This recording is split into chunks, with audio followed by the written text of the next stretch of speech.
Gunmen attack bus, kidnap passengers on Kaba Okene Highway. Over 200 killed as Boko Haram ISWAP clash in Lake Chad region.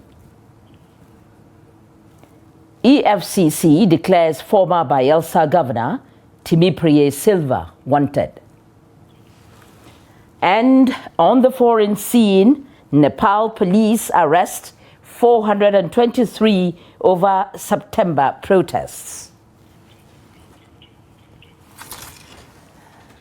Hello there and welcome to News Hour on Trust TV. I am Fatima Abbas Hassan. Armed men dressed in military uniforms on Monday morning attacked a commercial bus along the Kaba Okene Highway in Kogi State, abducting several passengers. A viral video shared on social media shows the gunmen firing at the bus before forcing commuters into a nearby bush. Witnesses say the attack caused panic, with travelers fleeing and abandoning their belongings. At least a dozen passengers were reportedly kidnapped, while others sustained injuries during the ambush. Security operatives have since arrived at the scene and launched a search and rescue operation. Residents say the Kaba Okene route has witnessed repeated attacks in recent months. Authorities are yet to issue an official statement on the latest incident. Now me escape, now me. They don't carry me enter bush. And Fulani. One enter the inside motor. Now they don't carry us go inside bush like this. Now like this they carry us enter. And they carry us enter bush like this. Now me, now I run. And they don't get all those people they carry load. And in a related development, armed bandits on Sunday evening attacked Abduct Village in Farurua community of Shanono local government area of Kano State, abducting 5 women, including nursing mothers. A resident of the area told Trust TV that the attackers arrived in large numbers, armed with dangerous weapons, and raided several homes before whisking away the victims. He, however, added that 2 of the abducted women have returned, while 3 others remain in captivity. According to security sources, the latest incident comes barely a week after a joint military operation engaged the bandits in a fierce gun battle in the area, killing 19 of them. Meanwhile, clashes between Boko Haram and the Islamic State West African province, ISWAP, in the Lake Chad area have claimed nearly 200 lives, according to military intelligence and militia sources. The fighting erupted on Sunday in Dogon Chuku as the rival groups battled for territorial control, fueled by ideological differences. A former Boko Haram member said ISWAP suffered around 200 casualties, while Boko Haram lost 4 fighters. Several weapons were reportedly seized during the clashes. Video footage appears to show bodies in canoes, some floating in bloody waters, highlighting the scale of the violence. Although the defense headquarters has yet to comment, the Nigerian Air Force confirmed intensified counter-terrorism operations, resulting in ISWAP casualties. Since splitting in 2016, Boko Haram and ISWAP have been locked in a deadly struggle around Lake Chad, which straddles Nigeria, Niger, Cameroon and Chad, serving as a base for attacks across the region.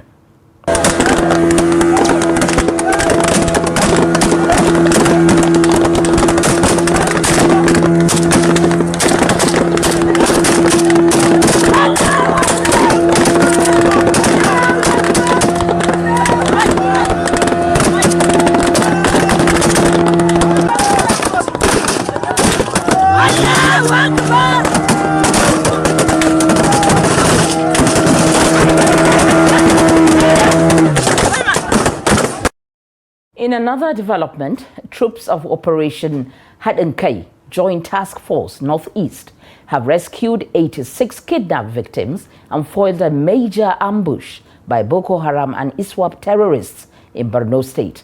The victims, including men, women, and children, were freed during a counter-terrorism operation conducted by troops of the 135 Special Forces Battalion under Sector 2 OPHK on the Buratai-Kumuya Road, according to a statement issued by the Media Information Officer of Operation Hadenkai, Lieutenant Colonel Sani Uba. The troops encountered the insurgents at Dutsekura while the terrorists were abducting civilians and vehicles.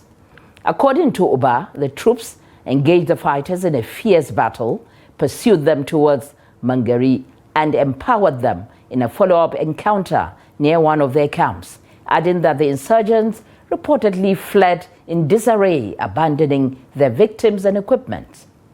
He said a search of the area led to the recovery of 11 makeshift terrorist structures, which were destroyed after clearance operations.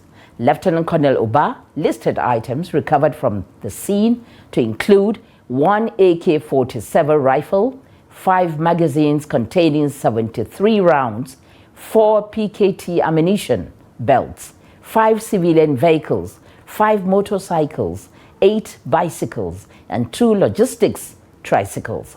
He said in a separate operation, troops deployed at Mangada intercepted and arrested 29 terrorist logistics suppliers on their way to Chilaria. According to him, the suspects were found with 2 pickup vans and a tricycle loaded with about 1,000 liters of petrol in jerry cans, 4 gallons of engine oil, 2 new gun truck tires, large quantities of medical supplies, foodstuffs, and other provisions.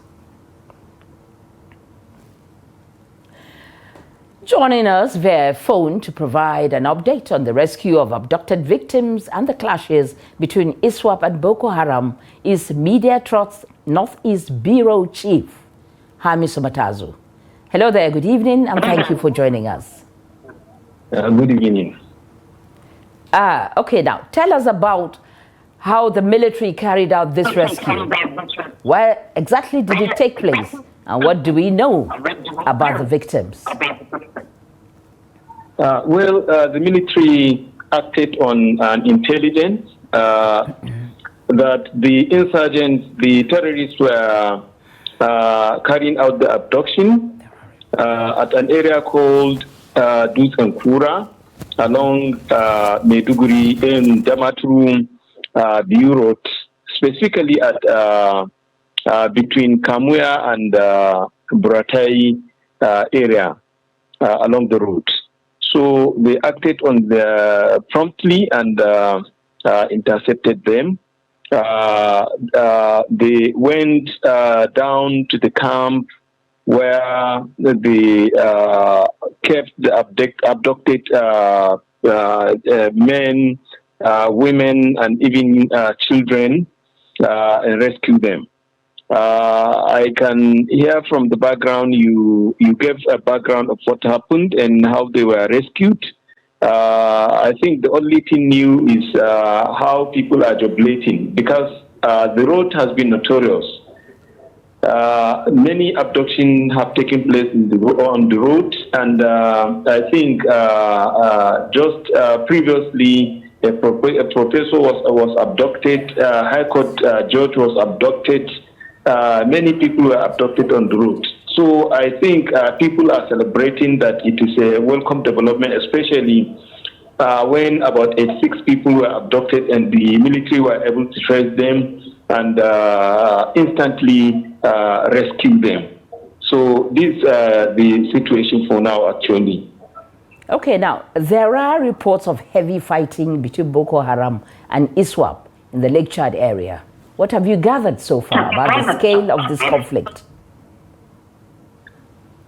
Yes. Both the ISWAP and the Boko Haram had recorded heavy casualties because based on the information coming out from those places, it happens not only in one place, but based on our sources there, it happens in about 7 locations, like islands in the Lake Chad area, which include Dogon Chiku, Tumbun Ayaba, Tumbun Rago, Mariawa, Bakari, and Tumbungwani. All these places, areas that were being controlled, they are islands where a lot of farming activities and fishing are taking place. So, in a nutshell, based on the information coming out from those places, was as a result of territorial expansion, or I can say the economic benefit that attached to the area, and each of them wanted to control a part, and some of the sources there said that it was the ISWAP that encroached into the Boko Haram area. I think recently on Monday specifically, they went into an area around Durambaga where they seized about 24 canoes of fishermen that were under the protection of the Boko Haram militants. So as a result of that, it generated a lot of tension, which resulted into the infight between the two groups. Whoever is following the trend of what is going on there will know that purely it's about the territorial expansion. Those that live in the lowland and those that are living in the islands are struggling to have a fertile and fishing area where they can have control, which part of it is, I think, some of them are into collecting taxes from people in those areas. In some villages where they farm, they went and collect, they do go and collect taxes, which they call jizya. So, I think it all revolves around that, actually. Is the security situation in Borno following these developments? For instance, are there signs of renewed military presence or heightened tension in nearby communities? At the same time, I think just today, we learned that on around 3:45, they said a.m., the insurgents tried to infiltrate Malapatori in Ibadan local government area, but they met a heavy resistance by the military there, the troops there. They could not penetrate into the military locations, and a lot of them were killed. And if you are following the trend now, you know that the state government, the Borno state government, is locating some of the refugees that are in Difa, in the Niger Republic. They have been relocating them to Malapatori, the headquarters of Ibadan local government area. I think as at the last count, they relocated about 3,400 people to Malapatori. So, and that Malapatori area, based on the information we are receiving, some part of it is a route where the insurgents used to cross to other locations in the Lake Chad area. And they were not happy with the location of the people there, which they have become also persistent in attacking military locations in those areas to see that they dislodge them so that they can have access to the town. But so far, so good. I think the military are giving them a good fight. Well, thank you, Media Trust's Northeast Bureau Chief, Hamisu Matazu, for that update. Please stay safe. Thank you. And take good care. Now, moving on to other stories of the day, the Economic and Financial Crimes Commission, EFCC, has declared the former Minister of State for Petroleum Resources and ex-governor of Bayelsa State, Timipriye Sylva, wanted. The declaration was contained in a statement signed by the Commission's head of media and publicity, Dele Oyewale. According to the Commission, Sylva is wanted in connection with an alleged case of conspiracy and dishonest conversion of $14.8 million said to be part of funds injected by the Nigerian Content Development and Monitoring Board into Atlantic International Refinery and Petrochemical Limited. The EFCC says the notice follows a warrant issued by the Lagos State High Court on November the 6th, 2025. It adds that anyone with useful information on his whereabouts should contact any EFCC office nationwide or the nearest police station or security agencies. Now, the trial of former Kogi State Governor Yahaya Bello continued on Monday before Justice Emeka Wite of the Federal High Court, Abuja, with more witnesses testifying for the Economic and Financial Crimes Commission, EFCC. A compliance officer with one of the commercial banks, Michelia Arkiel Bata, told the court that withdrawals made by the Kogi State government did not breach any banking regulation. Under cross-examination, Michelia confirmed that the name of the former governor did not appear as a beneficiary in any of the accounts presented as evidence. He added that the withdrawals, mostly below the central bank's limit of 10 million naira, were made between 2017 and 2022 for various transactions, including payments to hotels. Another witness, Jesutoni Okoni of EcoBank, also testified that the former governor was not a beneficiary of deposits traced to a company account, adding that the bank could not determine the source of the funds from the documents provided. 3 other compliance officers from Keystone Bank, EcoBank, and Access Bank also presented documents requested by the court. Justice Wite adjourned the case to November the 11th, 2025 for continuation of trial. Now, as millions of Nigerians continue to grapple with difficult living conditions occasioned by rising inflation, persons with disabilities are among the hardest hit, especially those who have been displaced from their ancestral homes. In Benue State, thousands have been forced to seek refuge in internally displaced persons camps, depending largely on the goodwill of spirited individuals and corporate bodies and humanitarian organizations for survival. Our correspondent in Benue takes a look at the plight of IDPs at the Makurdi International Market and the ongoing efforts to provide their livelihoods. The reports. The Makurdi International Market currently serves as a temporary refuge for hundreds of internally displaced persons, including victims of the June 14th Yellow Water attack, as well as others from various parts of the state. For these individuals, daily survival depends heavily on humanitarian assistance from government agencies, NGOs, and generous citizens. Many of them say life would be easier if they were empowered to become self-reliant and able to cater for their families. First and foremost, I came here with tears, but now it seems like the tears are drying small. Though I'm not happy for the people that have gone, but I thank God, on the other hand, as you people are just comforting us. We are so appreciative to you people to bring us assistance, to you to come on, sew us clothes freely. You cannot even demand anything to us. You can just even choose yourself to come and give us assist. And then we are so happy for that.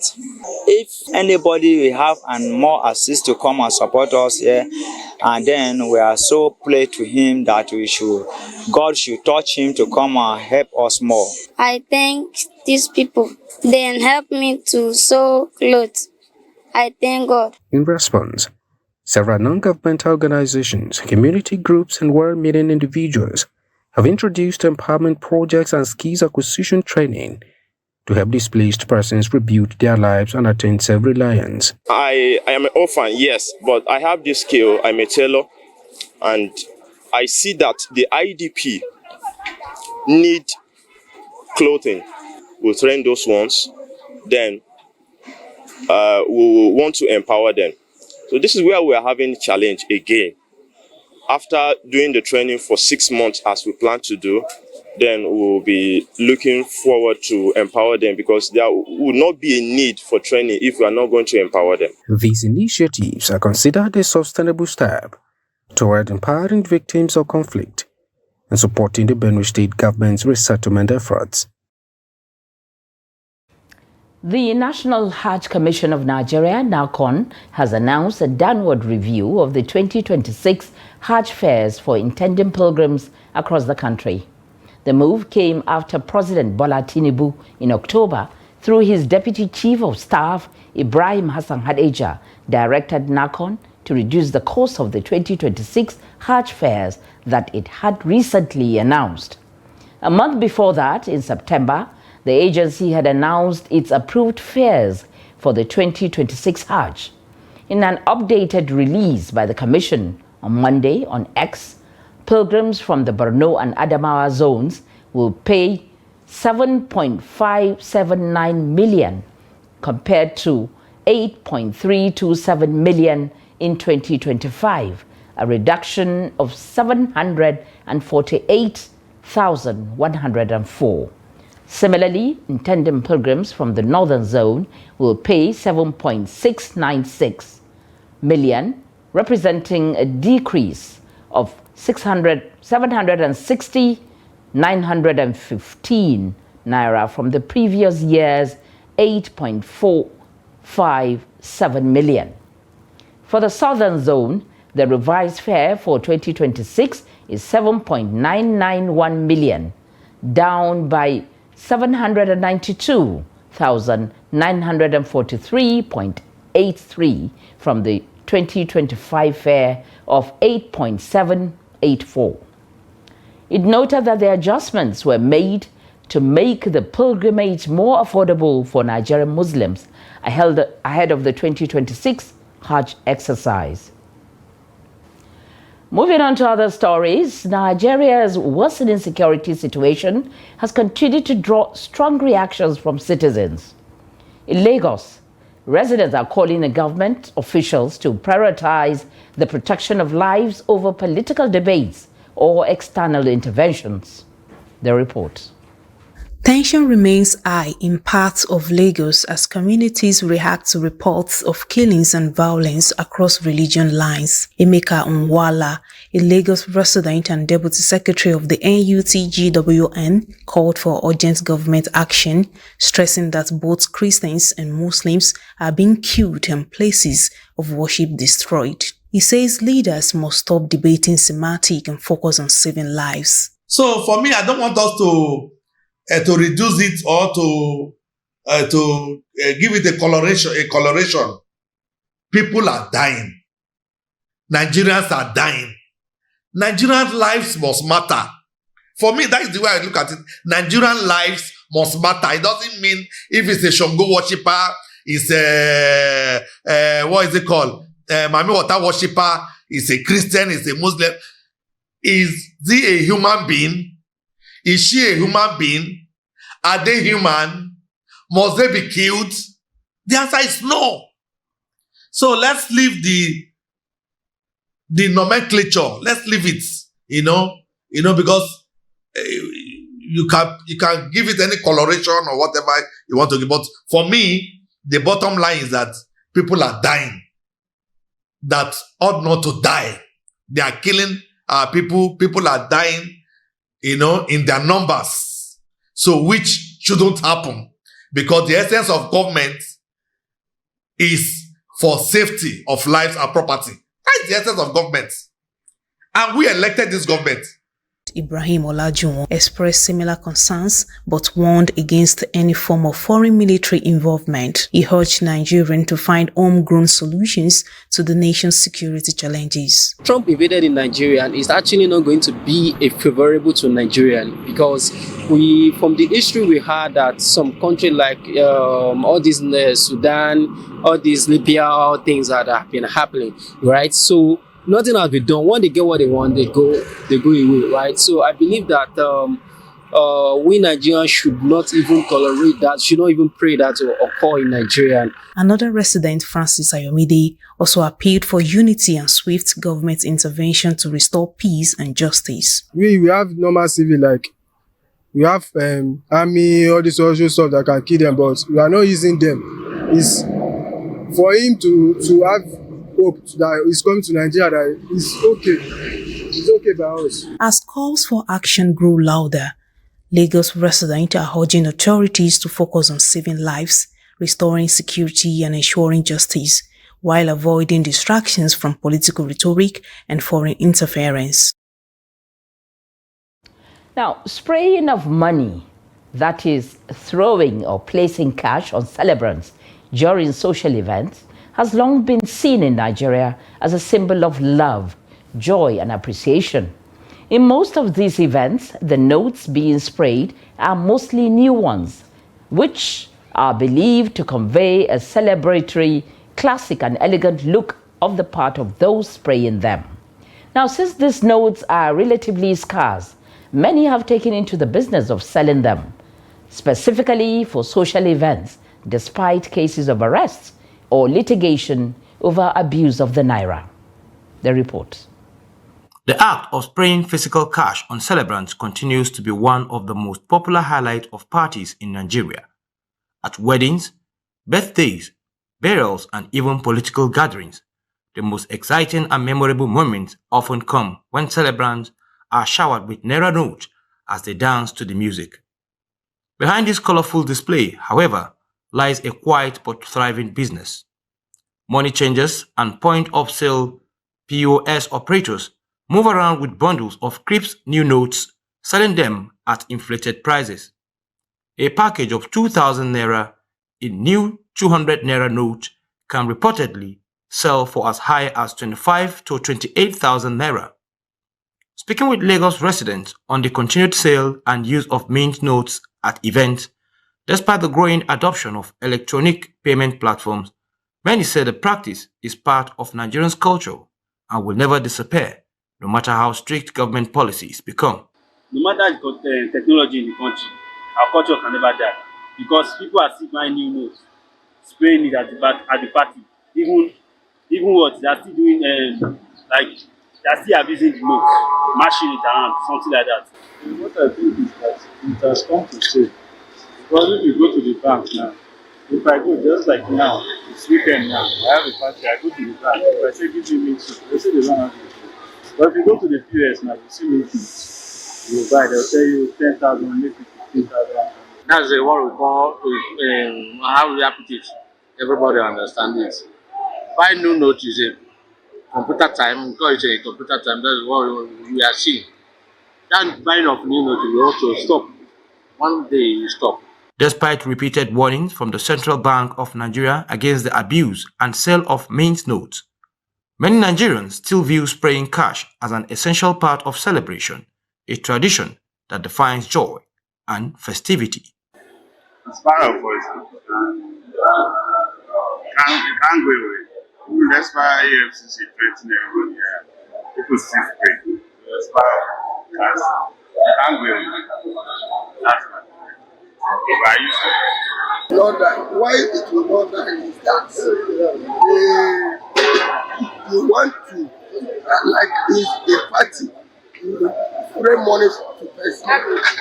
You can't spray, can't do transaction, spray money. You spray money for person, either marriage or anything. And the reason why I can't do it because the money they say they should not spray is our currency. If you notice now, people are converting Naira to they change the money to dollar in order for them to be able to spray the money how they like.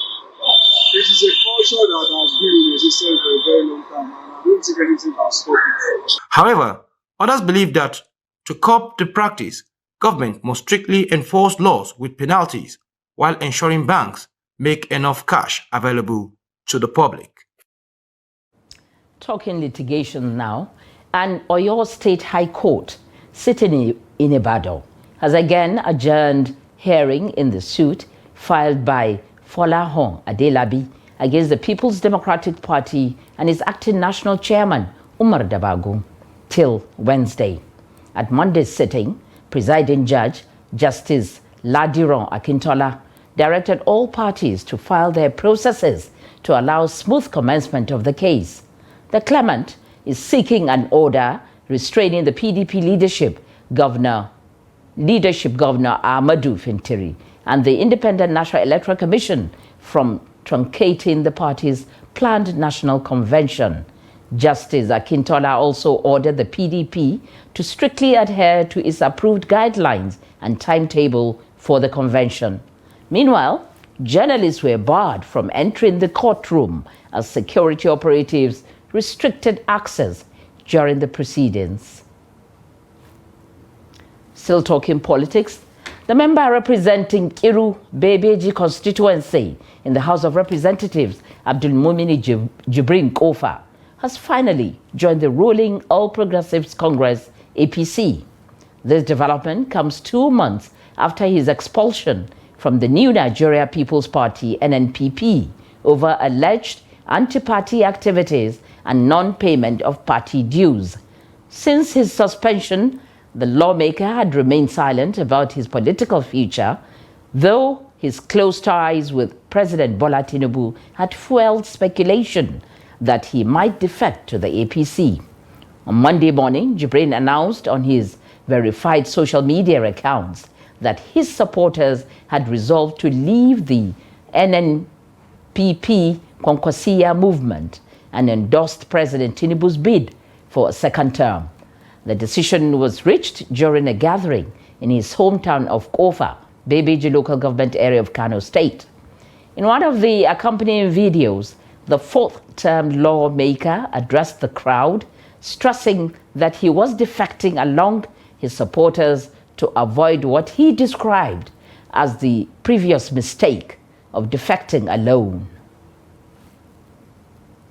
And the impending defection of Taraba State Governor Agbu Kefas from the People's Democratic Party PDP to the ruling All Progressives Congress APC has sparked tension among political stakeholders, drawing mixed reactions from both parties and citizens across the state.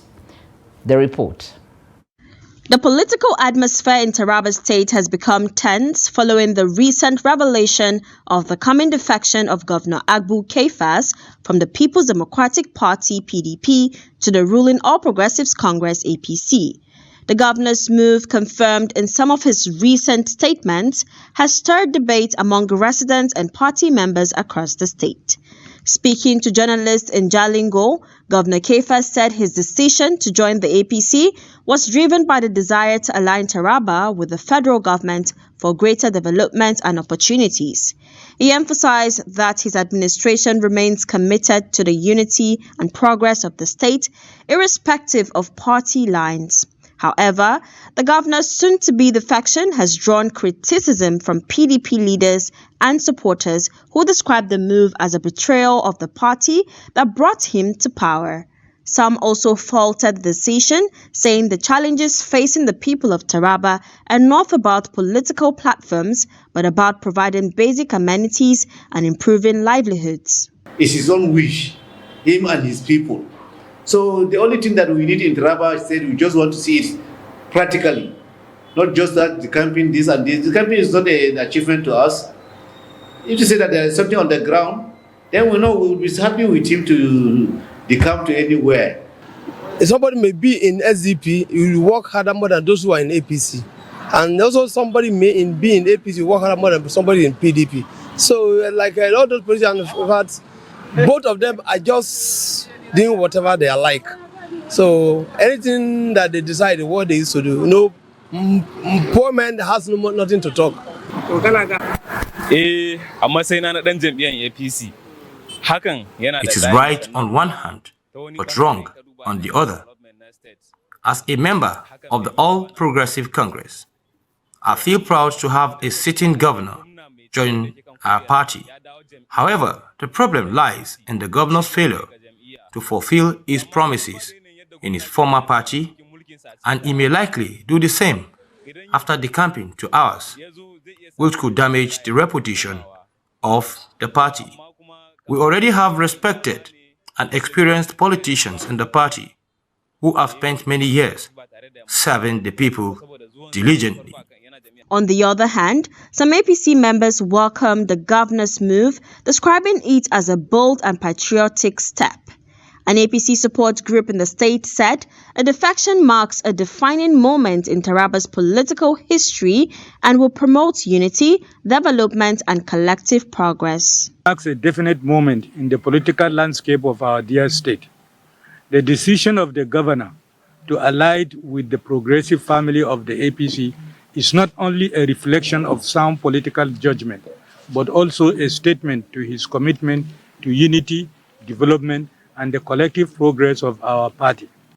APC is a party that unites people. We already said reconciliation. There are teams. If there's division, there are teams that will swiftly go and reconcile members immediately. We will not allow any division to expand in the party. With the coming of the Excellency, Dr. Abukefa, into our party, sir, we assure you that the leadership of APC in Taraba State will be strengthened, enhanced, and the party will be big and bigger. Political analysts believe the development could significantly reshape Taraba's political landscape as both major parties now seek to strengthen their structures and consolidate grassroots support. They also say the defection raises important questions about party loyalty, governance, and the future of political stability in the state. There are allocations, there are federal government interventions that is going to every state. So a state that belongs to APC receive this intervention more than state that belongs to PDP. And it has always been like that. If to say it's PDP that is the ruling party in Taraba State, the same will happen in Nigeria, the same will happen to APC governors. All the crises that we are gotten before is because of lack of the leadership. Before we don't have a leader that can decide. But now as a sitting governor, he is now the leader. Once he crossed to the party, he become a leader. So he will decide, he will say, you, maybe if you are aspiring for a senator, maybe he will decide and say, okay, maybe if you are 3 or 4, maybe you should go for the Senate. You, maybe we place you to so place you. So with this, I think maybe APC, everything will be set, everything will be okay. We won't be getting crisis as before. So like, for example, now in Taraba Central, we have Senator Arunaman, who is a serving senator. Automatically, if Governor Abukefa is going back to APC, definitely, if there is a realignment with Senator Arunaman, who is going there as a serving senator. So the APC must welcome him as a welcome development. As political tension heightens, attention now turns to how Governor Kefas's new alliance will reconcile with existing APC members, including former ministers, lawmakers, and governorship aspirants, to influence policy direction and drive development in Taraba State. And away from politics, there was tension around the Tudunwada community of Shandam local government area of Plateau State, following a clash between victims of demolished houses and members of the Funtab family over a land dispute. The trouble started on Monday morning when members of the Fuanta family arrived at the disputed land to begin laying the foundation for a new building, a move victims from the community whose houses were demolished protested against. This development led to the intervention of the police to avert further crisis. The victims also accused Festus Volnue Fuanta, a former APC deputy secretary and current board chairman of the National Teachers Institute, NTI, of championing the demolition. However, The board chairman, in a telephone conversation with our correspondent, denied the allegation, saying he was not behind the destruction of the houses. In a press conference in Jos on Monday, following the rising tension in the area, victims of the demolished houses insisted that the demolition of their houses carried out by the youths and the police was illegal, as the matter is still in court. In 2013, we erected the house. We got into the house. We are there in the house peacefully with our families and everybody. There had not been any any problem. Not until when Festus Fanter, the current NTI board chairman, got an appointment with APC. That's why he took us to court, claiming that the land is his. And as we speak, the matter has not been fully determined. But they came twice. The first day was Tuesday. They came in the police came in a company of the youths, the whole community youths, the whole villages in Shandam LGA. The youths came with machetes and cutlasses. So when we peeped them, we saw from the window, we ran for their lives. Because they are asking my wife, where is Alhaji Yusuf? Where is Alhaji Yusuf? The talks. We asked them, and we know them by name, we know their addresses. So I had to flee. So when I left, I ran across the fence. They got into my house, used a digger, these things, and demolished everything, destroy everything. Then they came on 2 a.m. of Friday with bulldozer in a company of the same youths at that night and destroyed the remaining houses. And from Plateau State, we take you to Oyo State, where property owners from 6 local government areas along the Ibadan Circular Road staged a peaceful protest at the State Secretariat today, appealing to the government to reconsider the proposed road expansion beyond the approved 150 meters. The protesters from Akinyele, Oluyole, Egbeda, Lagelu, Ona-Ara and Ido local government areas carried placards urging Governor Seyi Makinde to halt demolitions and adhere to his 2024 promise of protecting existing houses. Ni Fayoshe, coordinator of the Circular Road Communities representatives, said residents want the project executed within the original boundaries. A landlady, Mrs. Oluwatoyin Fijabi, praised the road as a good development, but insisted the expanded corridor should not affect homes.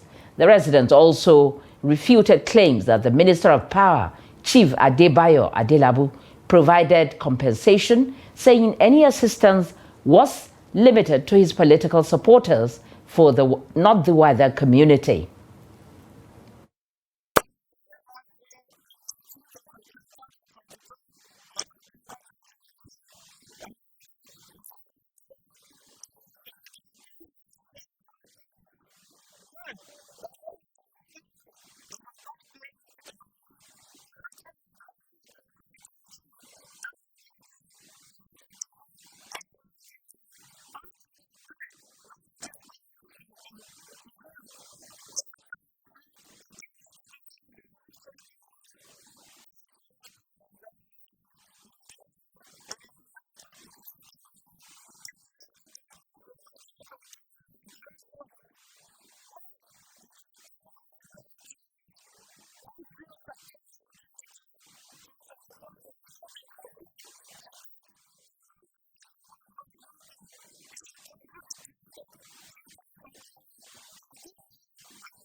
And turning to business stories now, Nigeria's gross profit from crude oil and gas sales dropped by over 43% in 2024, despite a rebound in oil production.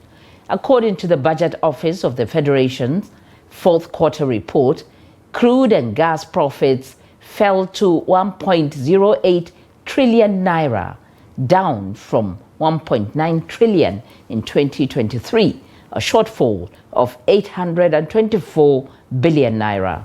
The figure also fell 26% below the government's target, reflecting continued weak inflows from the petroleum sector.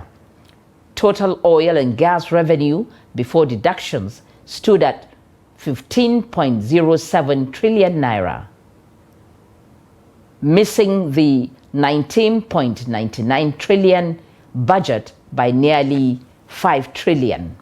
The report shows that much of the apparent growth in oil revenue came from exchange rate gains and higher royalties rather than increased crude export.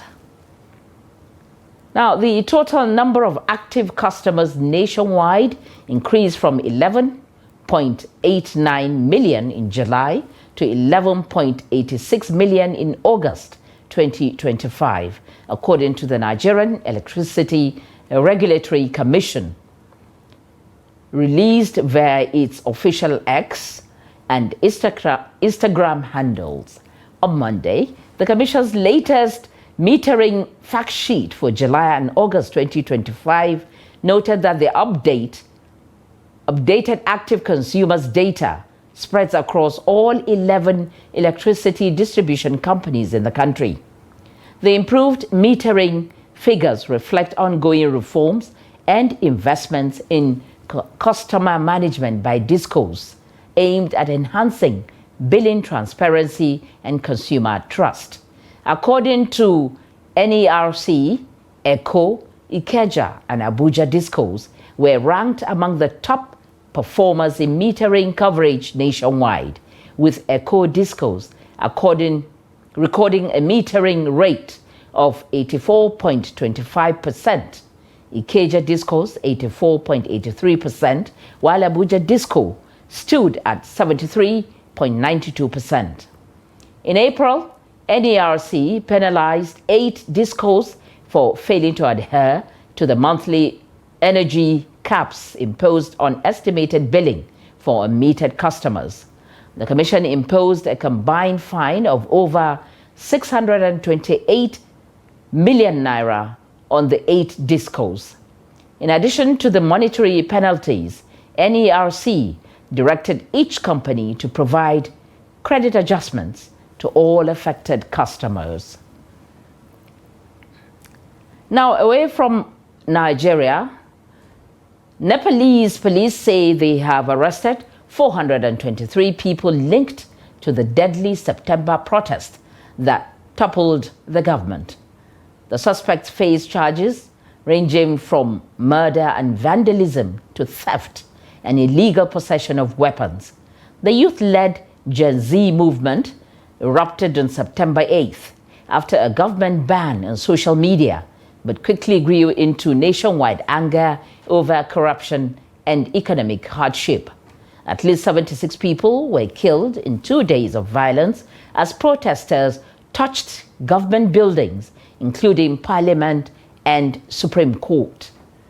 Former Chief Justice Sushila Karki has since been appointed interim Prime Minister ahead of elections due in March 2026. Authorities say more than 2,700 buildings were attacked and 14,000 inmates escaped during the chaos, with about 5,000 still on the run. A special operation is now underway to recover stolen weapons and arrest fugitives as pressure mounts on the Home Minister to resign over the deadly crackdown. A daughter of former South African President Jacob Zuma on Monday pleaded not guilty at the start of her trial for charges on inciting 2021 riots that left more than 350 people dead.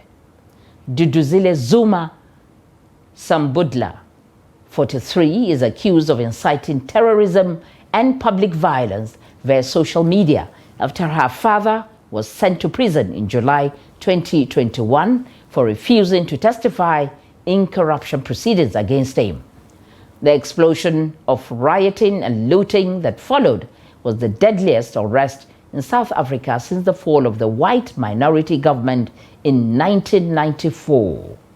A parliamentarian with her father's MK party, Zuma Sambudla, faces 3 charges related to posts on Twitter, now known as X, including some that showed images of the arrest with the caption, "We see you," which the state alleges were inflammatory. Zuma, president between 2009 and 2018, was at the court in the eastern city of Durban, while his daughter pleaded not guilty at the start of a 2-week trial. Zuma Sambudla and her supporters claim the case is politically motivated. And now a bit on sports. The 27th Nigerian University Games Association officially opened on Saturday at the University of Jos, marking the beginning of a nationwide celebration of sports, talents, and unity among Nigerian youths. Ado Musa has that report. The J.T. Hussaini Stadium in Jos came alive as Nigerian University Games, popularly known as NUGA, kick off with excitement and color. Stakeholders at the opening ceremony described the festival as more than just a sporting competition.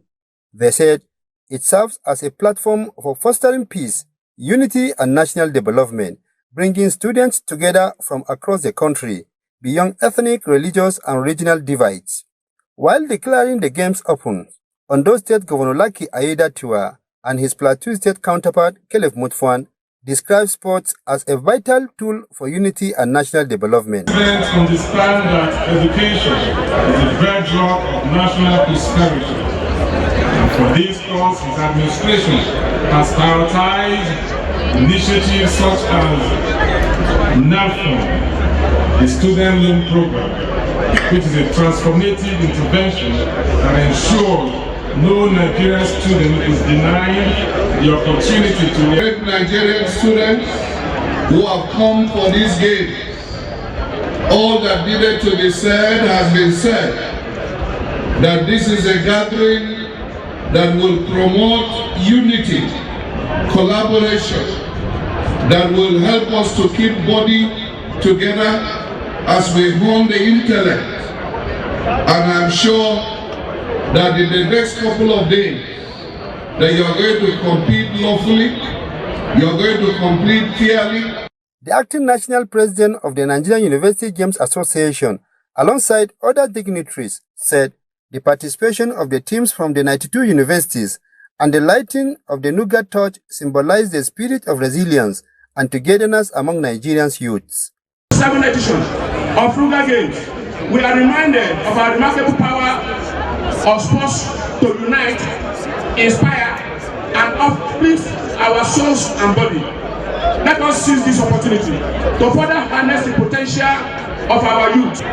NUGA has remained the most prestigious university sporting event in Nigeria, serving as a collective commitment to building bridges across regions, discipline, fostering national unity, and empowering young people to excel through the spirit of game. To support them, to motivate them.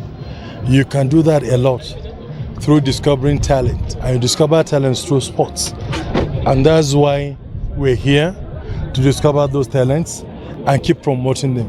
We have another plan for them after the sporting events to pick those ones that have actually showcased their talents and keep supporting them. The 27 NUGA Games, which began on Saturday, will run until November 16, 2025. Athletes and coaches from across Nigeria will compete in 23 sporting events for medals, glory, and the pride of their universities. Ado Musa, Trust TV News, Jos. And it's on that sporting note that we come to the end of News Hour on Trust TV. Don't forget to follow us across all our media platforms and join our YouTube live stream for more news. I am Fatima Abbas Hassan. Thank you for watching. Do have a pleasant night rest.